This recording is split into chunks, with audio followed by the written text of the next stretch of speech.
Good to see you all. My name is Sara Schroth, and I'm here with, I'm Diego Sanchez-Chavarria. and we are calling from the Minnesota English Language Program at the University of Minnesota. And we're so happy all of you watching can join us today to learn more about our intensive English program, all of the different activities that we have to offer, and fun ways that you can engage if you plan to study English in the USA. So I think we'll just start with a little bit about our program.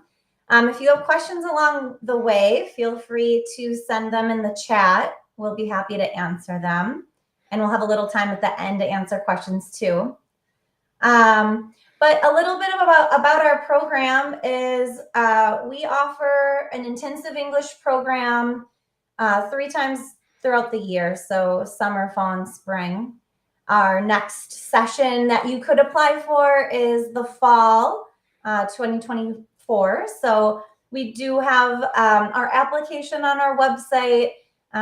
Feel free to go ahead and apply if you are interested at the end of this session, or reach out if you have any questions about applying. So we offer, again, our intensive English program. These are typically pretty small class sizes. These are classes that are focused on different language areas. So we have classes like grammar, reading and writing, oral skills. And then, so you would be taking classes with other international students from around the world. It's a really diverse program. And I think that students really like to learn not only English, but also there's a lot of cultural learning happening here. Diego, do you want to quickly talk about our scholarships? Oh, sure. Yeah. So recently we have been able to offer scholarships for our international students. The scholarships cover the full tuition for the semester you're applying to. And we offer scholarships for each semester. So the next available scholarship that you'd be able to apply for would be for the spring semester. So the deadline for that would be October 15th. In order to be eligible for the scholarship, you would first have to submit an application for our program. Once that's been completed, you're more than welcome to complete our scholarship application, which is a separate application. You can find this information on our website. And yeah, if you have any questions about the scholarship at all, how to apply, any follow-up questions, feel free to contact us during the stream, or you can also contact us through email when we share that information later on. Great. Yeah, so that's a little overview of kind of the program and applying and the scholarship. Again, all that can be found on our website. You can always contact us at esl@umn.edu, and we'd be happy to help you as well. So maybe we can then jump into kind of some of the activities that we offer, the ways to get involved and really use your English, not only in the classroom, but outside of class as well, since that is just as important for language learning. I see we have a question in the chat about, looks like IG asked, a student from Instagram. There we go. I thought the name was IG. A student from Instagram asked, can you explain the visa application process? That's a really good question. Let's cover that before we start talking about activities. So once you apply to our program, if you're coming from outside of the US, you would apply for our full-time program. And from that, you would receive an I-20 if you're admitted to our intensive English program. We send you the I-20. You would use that I-20 to then pay for something called the CVIS fee. And then you would also apply for your visa interview.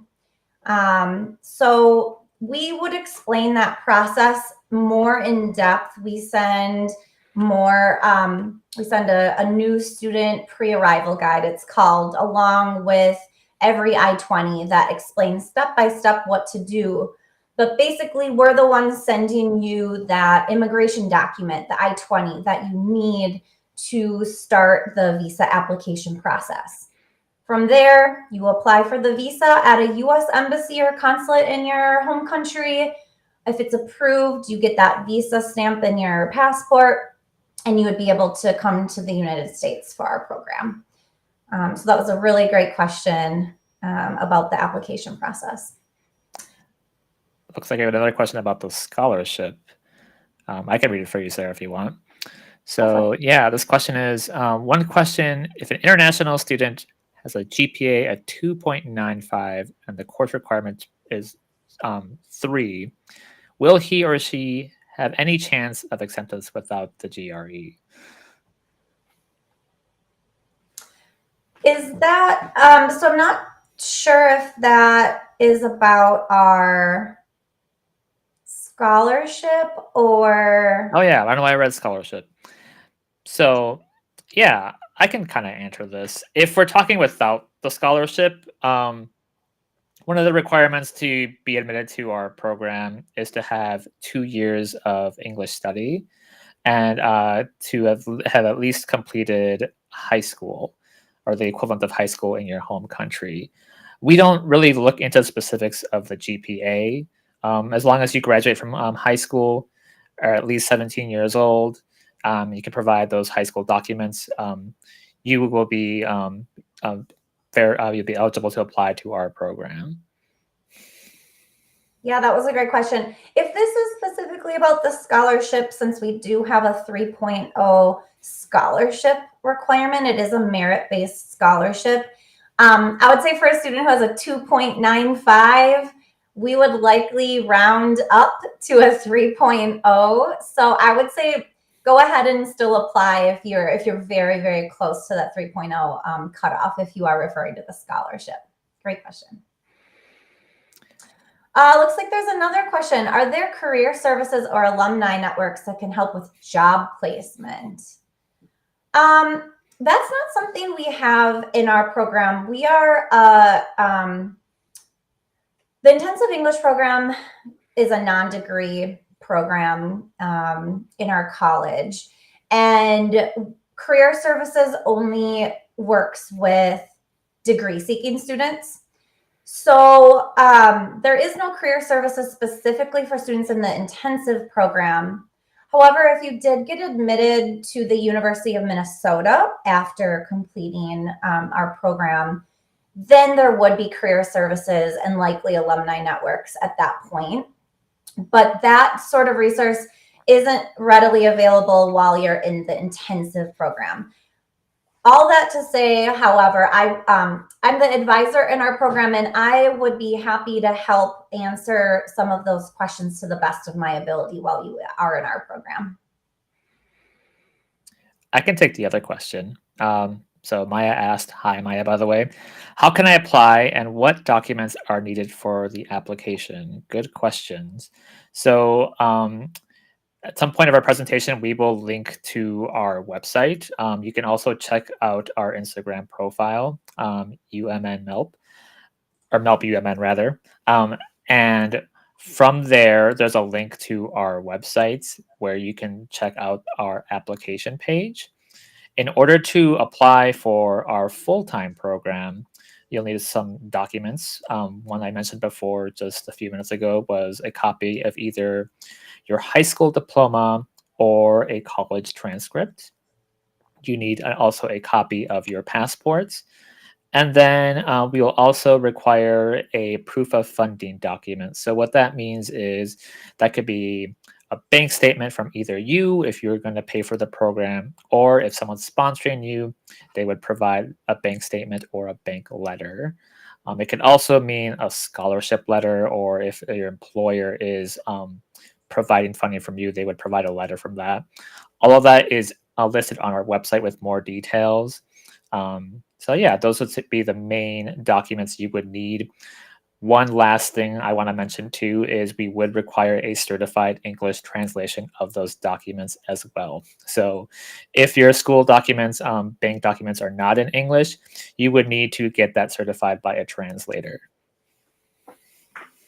Good question, Maya. All right. Maybe we can jump into some of our activities since that's the exciting part. I will say we sort of start the semester. If you are admitted and you're planning to come, you would join us on our reporting date, which is the week before classes begins. You would take a placement test, and then we have orientation that week. So orientation is really kind of where we start providing a lot of this information to orient you to the program, to the University of Minnesota, and to Minnesota and life in the United States in general. So we offer in orientation a lot of information about what you need to know to really be successful while you're studying here.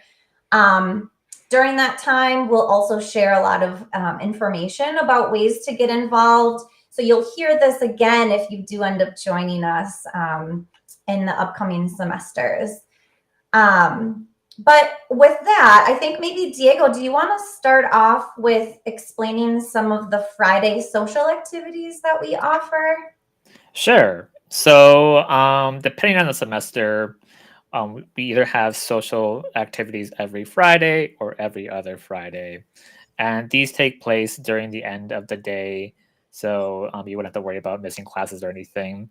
Our activities range from doing things around campus to kind of like get to help you get to know the area more and participate more in school life, or it could be around the city as well. So, for example, um, let's say the summer's coming up here. So, we take students out to go to the Minnesota State Fair. That is a big, big summer fair here in Minnesota. It's very famous, known for its food, games. We take the students out to experience that because I feel like every person who is in Minnesota during that time should experience the state fair. Other things we do are, for example, last spring we went to University of Minnesota women's hockey game. So we take students out to see our local team, the Minnesota Global Gophers, play hockey. And other things we can do is we take out students to, eat in some of the more well-known restaurants here around campus, and participate in like game days, board game nights, things like that. So we kind of like to do a little bit of everything just to make sure you can experience as much as you can while you're here at the University of Minnesota. Totally. We see a comment, Arma. Hi, Arma. So glad you could join us today. Let us know if you have any questions. So these activities, again, these are a great way to practice the English you're learning in class, make new friends, have fun, de-stress, which is important for all of us to do, and really do some cultural learning, learn about different cultures. We have students from all over the world. We have a very diverse student population. And so these activities are what students would say a really great way to get to know other students and to learn about their cultures. So thanks for sharing some examples, Diego. Sorry, go ahead. Yeah, it looks like we got a question. Can you tell us a little more about what an I-20 form is when applying for financial aid? Yeah, so the I-20 is separate from any kind of financial aid. The financial proof of funding that Diego was talking about is required to get an I-20. An I-20 is really a document that we print from CVIS, which is kind of the big immigration database in the United States. And we manage that for students.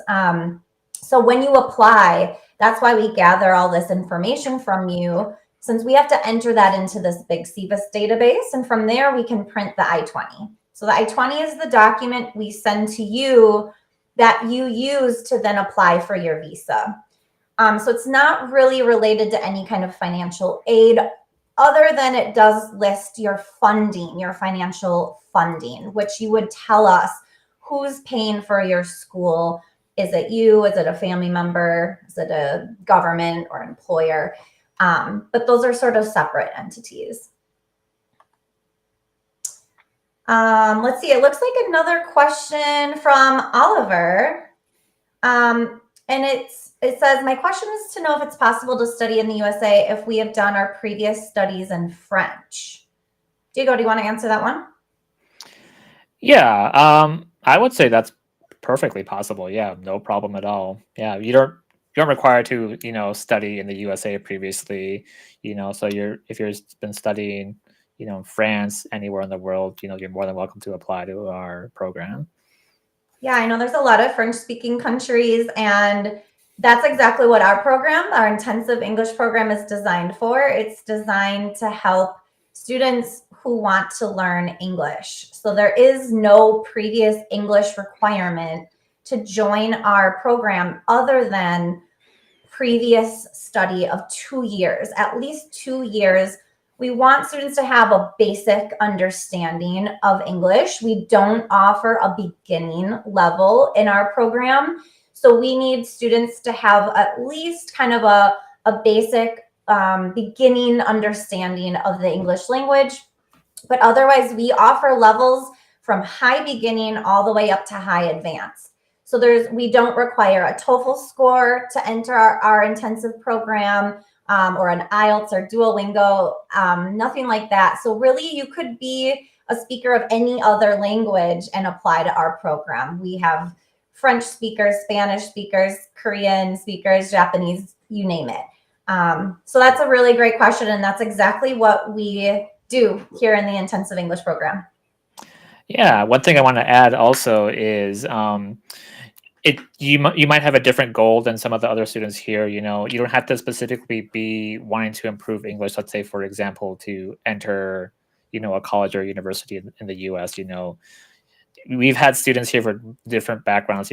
Some of them do want to improve their English to try to enter a college here. But we've had some students who just want to improve their English. Maybe because they want to their job requires it, or they want to look for something that that can help them improve English for future professional opportunities. Or some people just want to come here to just improve their English and experience what U.S. culture is like. So yeah, we accept all students from different countries and different backgrounds and different goals. I wanted to add too that that's part of what I think we all really love about our program is there are students from all different backgrounds, have all different goals, different ages, different religions, different languages, different cultures in general. So it's what makes our program, I think, really rich and exciting, to get to know students from so many different backgrounds.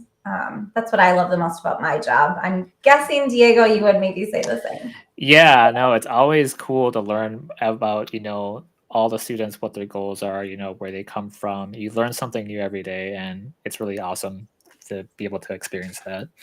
Definitely. Okay, I think I wanted to share a little bit more.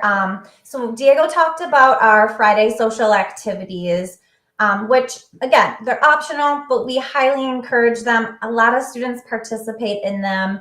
Oh, Diego, do you want to mention just quickly our student activity leader program and like how that Oh, works? sure. Yeah, so as I was mentioning before, we have Friday activities, but there's also the opportunity to volunteer to be a student activity leader. We call them SALs for short. So SALs are students who help announce activities in our program. So it's a very good way to kind of get involved in our program more, to help us out, and also kind of see how things work in our program. And it also provides the opportunity for you to give us some feedback. If there's something you want to see or do, this would be the perfect opportunity to let us know. And we definitely implement that feedback for future activities or maybe something we can do during the semester you're here. So yeah, I would it's definitely a good opportunity. People who I've had sales in the past have always enjoyed it, and they felt like their voices were heard. And yeah, it's something that might be interest you. It's an opportunity that's available to you. Yeah, that's great. And we also advertise these activities in our Just for Fun newsletter, which is just a newsletter that Diego puts together every other week, I believe. So it's just another place for you to kind of learn about the different opportunities that are going on with these activities that Diego's talking about and other U of M activities or things going on in the community, which is something else that students take advantage of. There's also activities going on through, it's called student unions and activities, but these are university activities that are open to any student, including students in MELP. So these are typically free. It's a great way to meet domestic students as well. And so this is some examples would be, they have concerts or movie nights, bingo nights, craft nights. So we often advertise these to MELP students as well. And I do think some of our students have taken advantage of those opportunities. Looks like we got a question from Rhonda. I hope I'm pronouncing that right. How to speak fluently and avoid stuttering during speaking sections? It's a good question.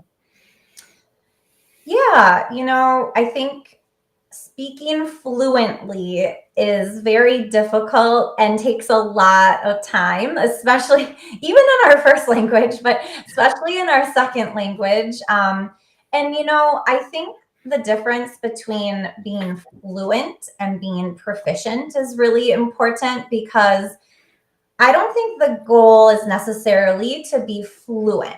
You may not ever be fluent in your second language, or it may take a long time. But I think the goal is to be proficient, meaning you can have a conversation. If we're talking about speaking, have a conversation with someone to the point where they can understand what you're saying and you can understand what they're saying. And even if it's not perfect, that's okay. I think the idea is that you can communicate effectively and get your message across to people. And I do know that, stuttering or feeling nervous, especially in a second language, is quite normal.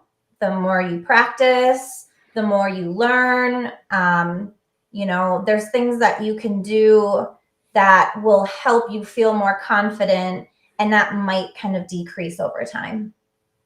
Diego, did you have anything to add about Rhonda's question? That's a really good one. Yeah, I know in my case, when it comes to speaking like fluently and avoid stuttering, is sometimes even just speaking in English. Personally, for me, I have to think about, just kind of take a step back. It's not a race, you can always take your time with speaking.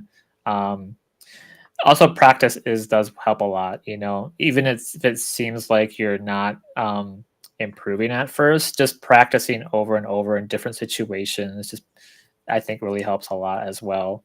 And I'm pretty sure, our classes, especially our oral skills classes, cover things like this too. Yeah, definitely. Oral skills, and at some of the higher levels, you are eligible to take a pronunciation class as well, which could also help with that practice. So, great question. We were just talking about activities at the University of Minnesota. There's also a ton of things going on in the local community. There's always something to do in Minneapolis or St. Paul, which is the other city close to where the University of Minnesota is located. And there's too much to do. You couldn't possibly do it all. Good problem to have. But yeah, it's a really good problem to have. We have a really vibrant community here. There's a lot of culture and arts and sporting events and just tons of things to go experience. And I would definitely encourage, I always tell students, like, try to do a little of everything. Join the MELP activities, but also join the university activities, but also go do these other activities in the community that we're not organizing necessarily, but you should try as much as you can. It's going to make your experience here that much richer. Yeah, we also try to promote those activities that we might not be participating in our newsletter just for fun. So I try to find, some fun activities that you might like and link them to you so you can check them out for yourselves. I think especially Minneapolis has a lot of stuff to do every week. It's definitely a city well known for its activities and events of all sorts of like topics and things. Definitely. I want to circle back quickly to a few other activities that MELP, or events, I should say, that MELP plans. So we talked about the Friday activities. The other thing that we do, there's a few more. We organize something called Culture Talks, which is a bi-weekly or weekly in the summer event where we get together, we drink coffee, we eat cookies, and we talk about a cultural topic. So it's a place for students to come and relax, not think about homework, but really just to de-stress and practice English with other students who are interested in culture as well. And so it's a really, I think, it's informal. There's not a ton of structure. We're just kind of hanging out, but the topics are meant to help students really do some cultural exploration and learning while they're here, which I think most students are interested in and curious about. So that's one program. The other, there's two more programs I want to talk about. These are some language exchange programs we offer. So we offer a program called the one-on-one tutoring program. This is a program where we match you with a retired university employee. So this is probably an older person who's retired. They're no longer working, and they're interested in volunteering to help tutor our MELP students. And so I match these students with the tutors, and they end up being pretty cool relationships where these tutors are meeting with you once a week and just helping you learn, again, practice your oral skills and learn about American culture. The other language exchange program I want to quickly talk about is called Tandem Plus. This is through another department on campus, but most MELP students join Tandem Plus. The idea is that they match you with someone who's learning your native language, and you would learn English from them. So an example would be, say you are a Spanish speaker. They would match you with someone at the University of Minnesota who's trying to learn Spanish. You would help them with their Spanish. They would help you with your English. So it's another really cool opportunity to meet new people, make new friends, and practice your language. I see another question. This is from a student from YouTube. What are the scholarships available for international students? Great question. So we do offer a few scholarships for our intensive English program students. Diego mentioned some of the details already, but I will say that we currently are offering one new student scholarship. And then for students who are already here in our program, who are continuing from one semester to the next, we offer two continuing student scholarships. And the amount of scholarships that we're offering and the amount of the funding will likely change in spring 2025. So for the next cycle, but we will update that on our website when the change occurs. But that's really the main funding available for international students. Unfortunately, international students are not eligible to apply for federal aid, FAFSA, you've maybe heard about. So there is limited options, especially in a program like ours, since we're a non-degree program. If you end up getting admitted to a degree program, maybe at the University of Minnesota or another school, there might be other opportunities for funding or financial aid at that point. They may have additional scholarships available. But in our program, we really just have those few scholarships that Diego mentioned. Yeah.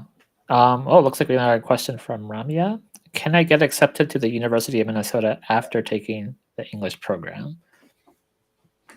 Yeah, I can jump into that one. So, Sure. absolutely. So it is a separate process. So you do, if you are interested in applying to the University of Minnesota, or being a University of Minnesota student after MELP, it is important to apply to both of our programs. It's not automatic that you go from MELP automatically to the university. So it is a separate application process. However, MELP works closely with the University of Minnesota. So we do provide English proficiency recommendations for students who are going to study at the University of Minnesota. We use either your course grades, students in our highest level, which is level 4, can use their course grades to meet the English proficiency requirement of the University of Minnesota. You just need an 80% average grade or higher in that highest level, level 4. If you're not a level 4 student or don't have the 80% average grade, you still can use a test we provide. It's called the end of term assessment. So that assessment students take at the end of every term, at the end of every semester. And that test can be used instead of a TOEFL, IELTS, or Duolingo, for example, for undergraduate, for sure. Most graduate programs will also accept our test. However, if you're applying to a graduate program, it is important to ask that specific graduate program what their requirements are, since they may not accept the test from MELP. They may require an official English test score instead. I hope that helps answer your question, Ramya.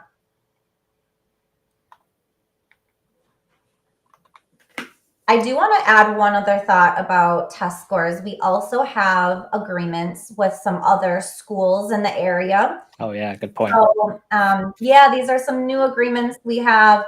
A lot of students are trying to get into the University of Minnesota. It's a great school. And so if that's your number one choice, great. However, some students are also looking at other schools, maybe other community colleges or universities in the area. And we have agreements with a lot of them where they'll also accept our recommendation instead of an English proficiency test score.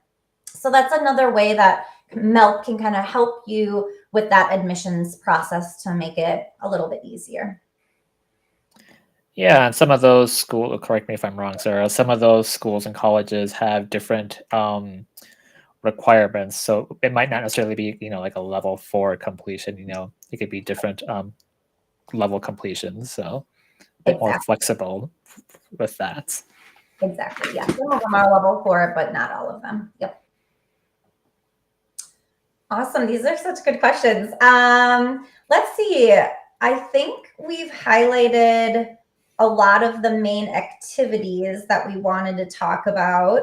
I guess I want to make sure that people have access to our website. What would be the best way to share the website so that students can see kind of the application, the cost information, the dates of the program, and all of these activities we're talking about? Would that be located? Yeah, I guess what would be the best way, Diego? Do you know how we would share that out? Oh, Mildred says she can share the link. Okay. Great, Yeah. Mildred. Thanks for that. Okay, so you'll be getting that link to our website, and yeah, Mildred, just to the intensive English program website would be great.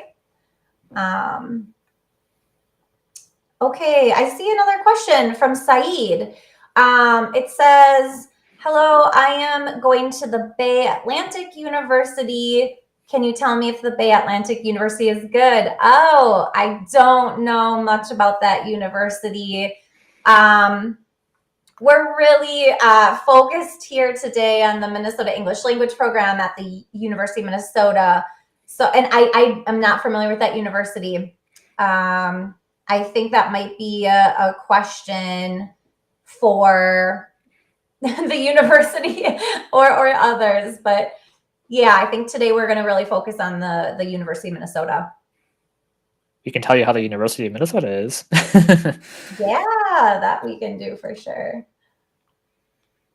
Any other questions? I think now would be a great time to ask, and we are here to share anything about, again, applications, the visa process, our activities, how to get involved on campus or off campus. It looks like Mildred has the link. That brings you to our main MELP site. However, if you're clicking on the link, I would say you'll want to click on the intensive English program. So maybe I can get Mildred. Mildred, maybe you can share this one instead. Oh, that's okay. This one is, yeah, yep. You got it. So that second link shared out is specifically for our intensive English program, which is what we are talking about today. We have a lot of other offerings that maybe don't apply, but I would focus on the intensive English program, that second link sent out. Okay, it looks like we got a question from Facebook from Afreen, who's from Bangladesh. So hi there. They're asking, are there any associate or foundation programs here? I'm not familiar with foundation programs. An associate degree is, so a 2-year degree is not so the University of Minnesota offers 4-year degrees, so a bachelor's, or graduate degrees, so master's degrees or PhDs. Associate's degrees would be found at community colleges. So there are a lot of community colleges in the area. They can be found throughout the Twin Cities area, which is Minneapolis and St. Paul are called the Twin Cities. And there's a lot of community colleges nearby. But that would not be an option at the University of Minnesota. Sarah, do we have any articulation agreements with any community colleges that offer associate degrees? We do. We have a lot of agreements with those programs. So if we go to that IEP link, you can see where all of our agreements are. So under admissions to degree programs on the left side of our website, you can see all the different colleges and universities that we have agreements with, and community colleges are listed there. So that would be a great place to look for those agreements. And again, this is just a way to, it's the point of these agreements with those community colleges are to help provide sort of a pathway to admissions for you without needing to take more tests. So you can really use the coursework you've done in our program to kind of prove that you have the English proficiency you need to be successful in an academic degree program, whether that's the University of Minnesota or these other schools that we're talking about. Yeah, that's a good way of putting it. I was going to ask, maybe we should go into a bit more detail about what an articulation agreement is, because maybe some people might not know, but. Oh yeah, and the term articulation agreement, I would just say it's an agreement with the school where they have agreed to use our course, the coursework you take in our levels. They've agreed to accept that instead of what they normally would require from a student, which would be a certain English test score, like a TOEFL, IELTS, or Duolingo. So that's really all an agreement, articulation agreement means.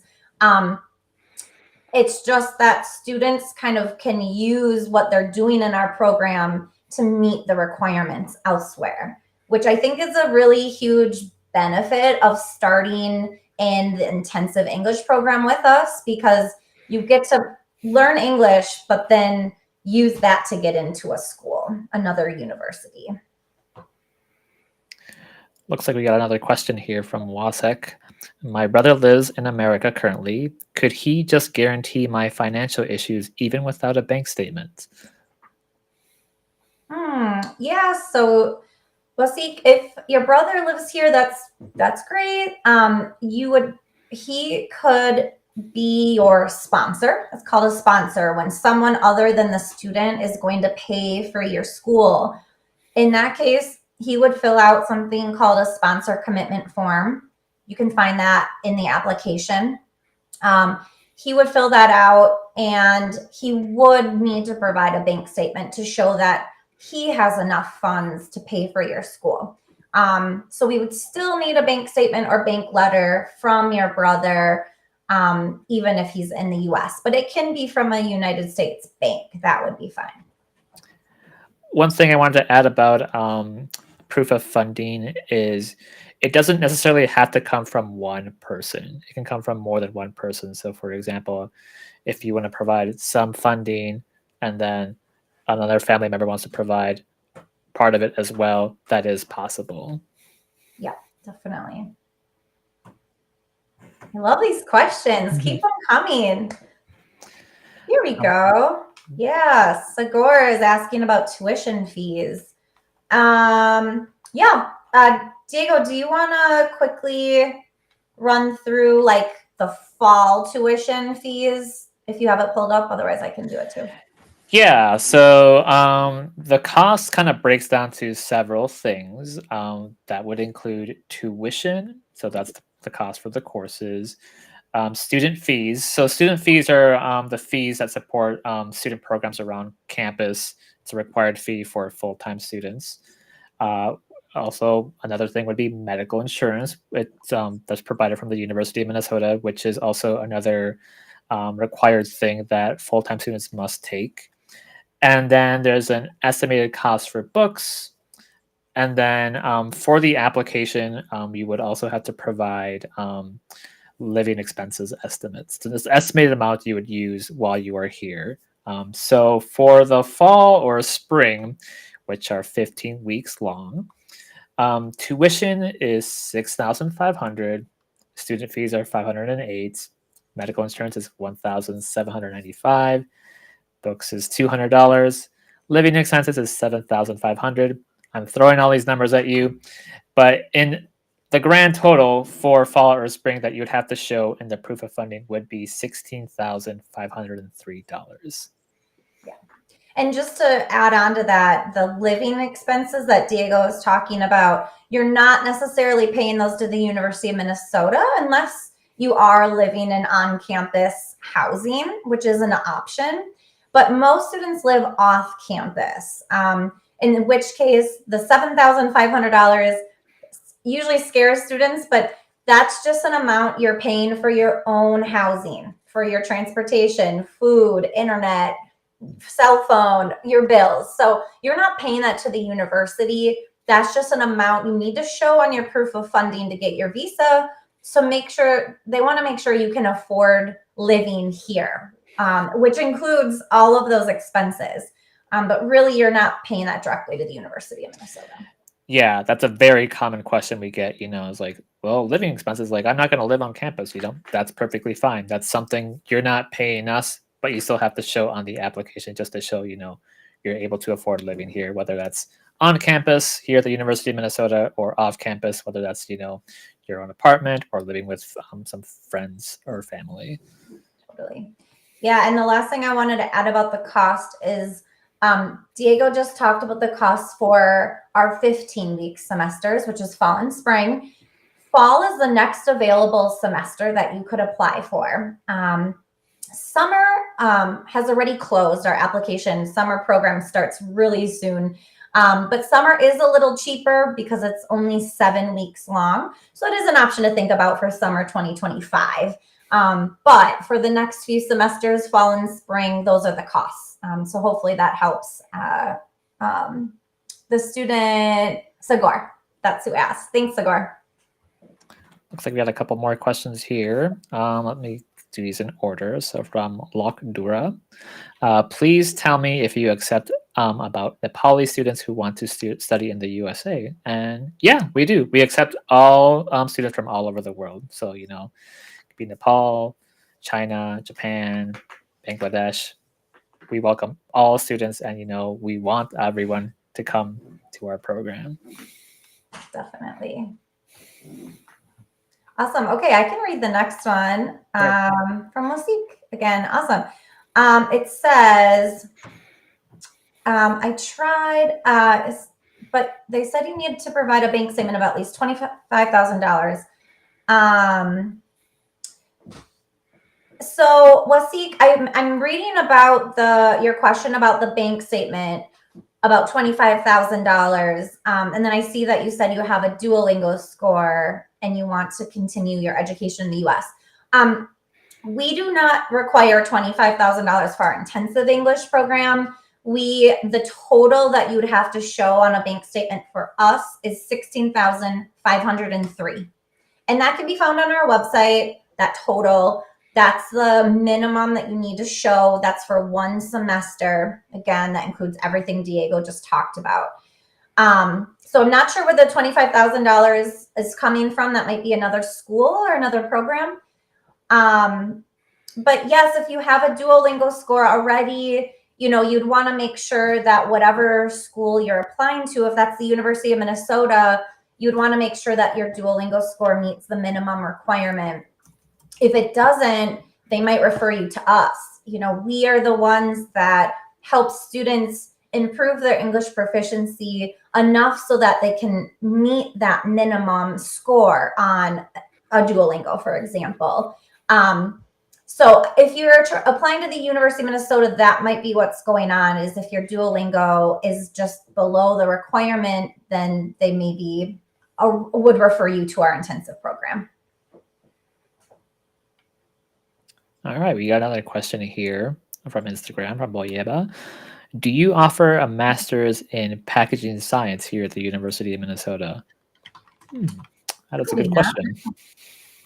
Let's see here. I'm Googling it. Google's my best friend sometimes.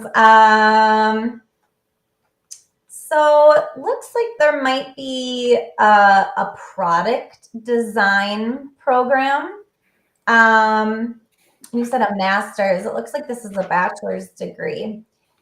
You know what? I would recommend that you maybe reach out to the design. So it's the College of Design is likely where that would be located.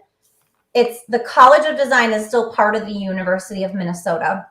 I think if you just looked for College of Design, you would find their email, and I would send them an email because they would know more information about that than I do. But Google is not showing me any kind of master's degree in that area.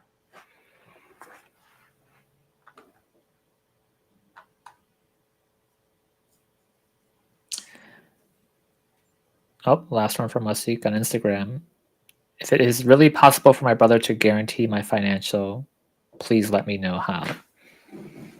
Yeah.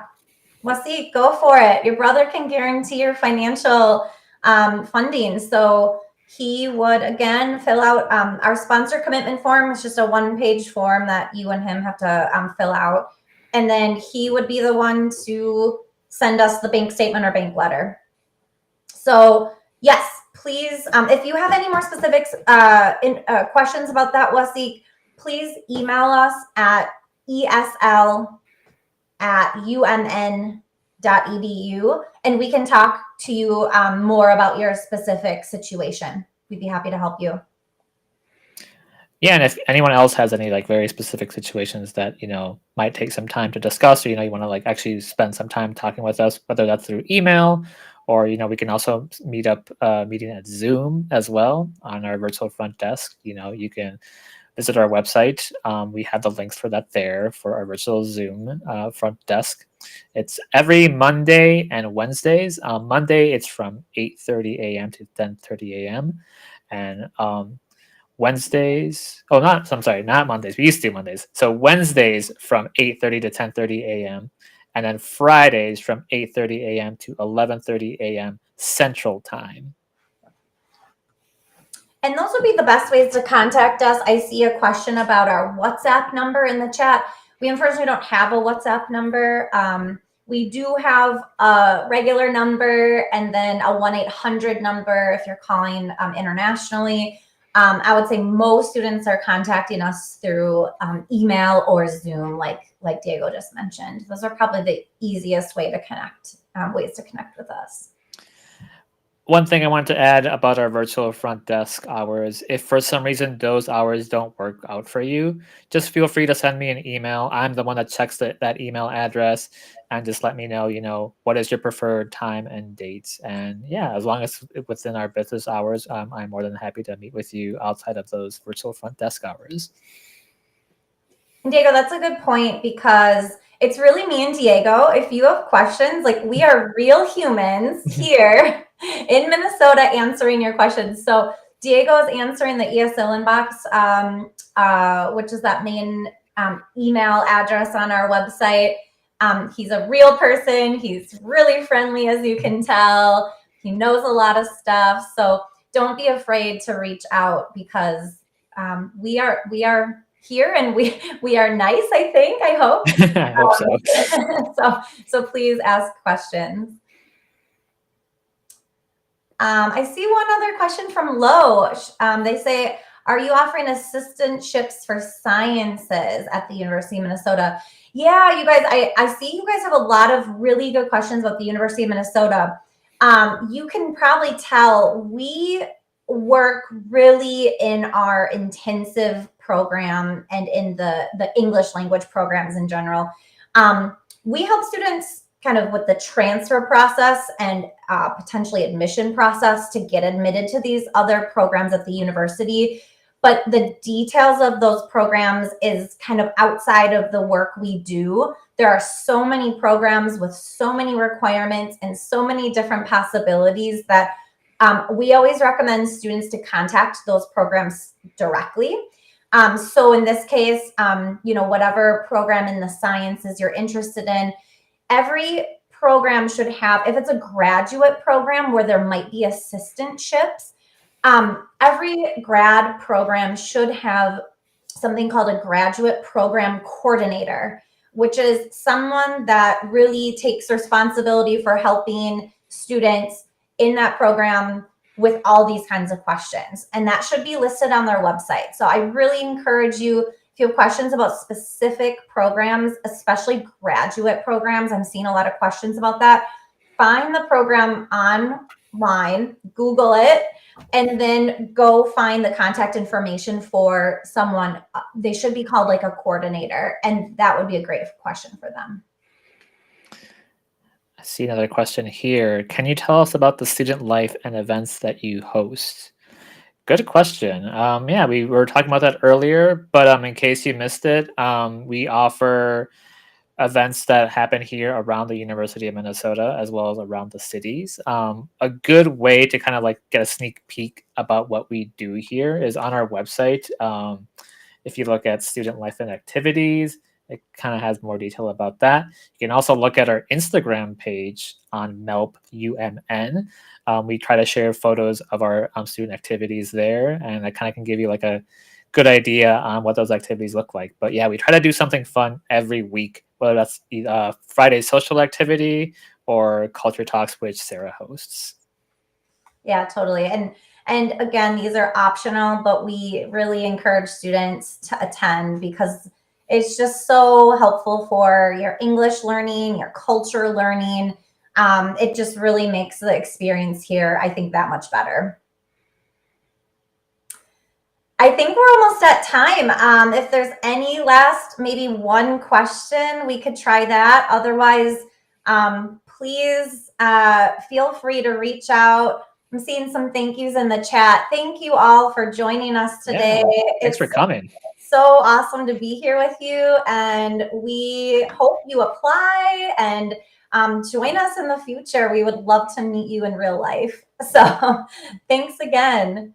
Yeah, and don't be afraid to reach out to us if you have any other questions or anything you want to talk about. We're happy to answer them, and we're here for you. We're here. All right. Thank you so much, everyone. Have a good day or night or whatever time it is where you're joining us from, and we'll hopefully talk to you soon. All right. Take care, everybody. Bye.